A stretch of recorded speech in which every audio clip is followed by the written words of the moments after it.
నమస్తే friends, welcome to citizen services Telugu. యువతకు స్వయం ఉపాధి కల్పించేందుకు తెలంగాణ ప్రభుత్వం ప్రవేశపెట్టిన రాజీవ్ యువ వికాసం పథకానికి ఎలా అప్లై చేసుకోవాలో ఈ వీడియోలో తెలుసుకుందాం. వీడియో ఎక్కడ స్కిప్ చేయకుండా పూర్తిగా చూడండి. పూర్తి వివరాలు అందిస్తాను. మన ఛానల్కి మీరు కొత్తగా వచ్చినట్లయితే ఛానల్ని సబ్స్క్రైబ్ చేయండి. ఈ అప్లికేషన్ చేయడానికి ముందుగా మన దగ్గర 4 ప్రధాన డాక్యుమెంట్స్ అవసరం పడతాయి. అవి 1 Aadhaar card, 2 caste certificate, 3 income certificate, 4 passport size photo. ఈ 4 రకాల డాక్యుమెంట్స్ మీ దగ్గర పెట్టుకొని అప్లికేషన్ చేయటం అయితే స్టార్ట్ చేయండి.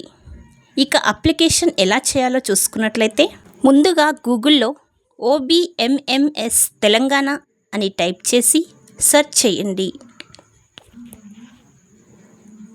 ఇక్కడ కనిపిస్తున్న OBMMS తెలంగాణ అధికారిక సైట్ పైన క్లిక్ చేయండి. ఇలా చేసిన వెంటనే మనకి ఈ విధంగా అయితే విండో కనిపిస్తుంది. ఇక్కడ కనిపిస్తున్న for Rajiv Yuva Vikasam scheme registration click here పైన క్లిక్ చేయండి. ఇలా చేసిన వెంటనే మనకి ఈ విధంగా కనిపిస్తుంది.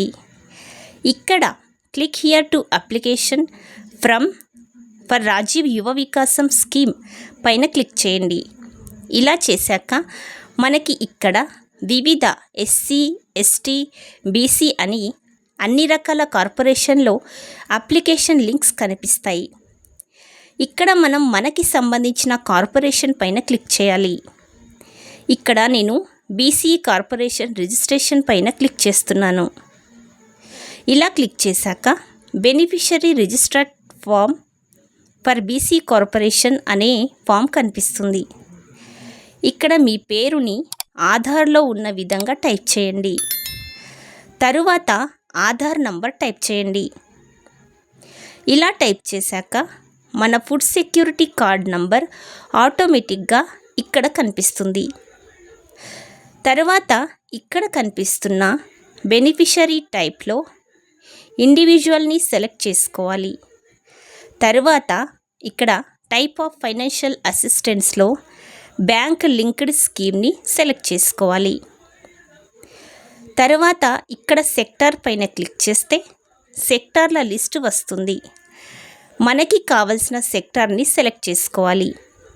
ఆ తర్వాత ఇక్కడ స్కీమ్లో మనం ఏదైతే బిజినెస్ పెడుతున్నామో ఆ బిజినెస్ని సెలెక్ట్ చేసుకోవాలి.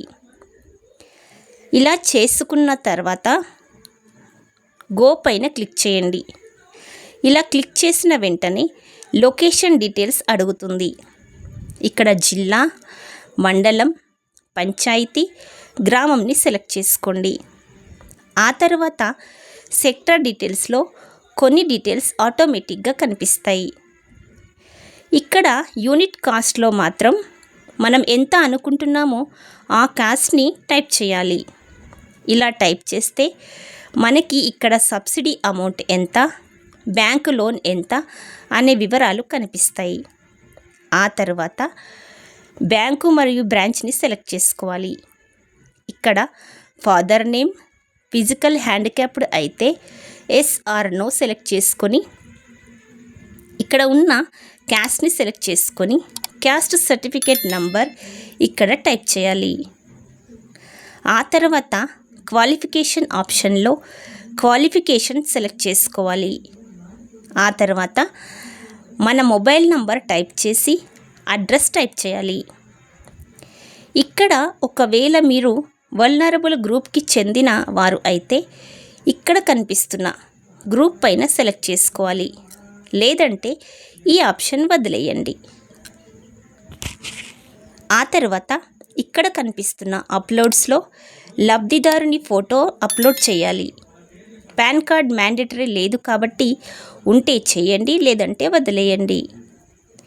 ఇలా అప్లోడ్ చేశాక సెల్ఫ్ డిక్లరేషన్లో ఇక్కడ కనిపిస్తున్న రెండింటిపైన టిక్ చేసి ప్రివ్యూ పైన క్లిక్ చేయండి. ఇలా క్లిక్ చేశాక మనకి ఎడిట్ అండ్ సబ్మిట్ బటన్ కనిపిస్తుంది.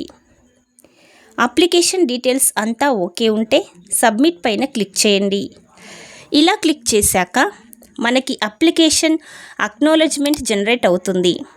దాన్ని సేవ్ చేసి పెట్టుకోండి. ఈ అప్లికేషన్స్ మనకి సంబంధించిన ఎంపీడీఓ మరియు మున్సిపల్ కార్యాలయానికి ఫార్వర్డ్ అవుతాయి. ఈ వీడియోలో కంటెంట్ మీకు నచ్చినట్లయితే వీడియోని లైక్ చేసి షేర్ చేయండి. ఇలాంటి మరింత సమాచారం కోసం మన ఛానల్ని సబ్స్క్రైబ్ చేయండి. Thank you for watching. జై హింద్.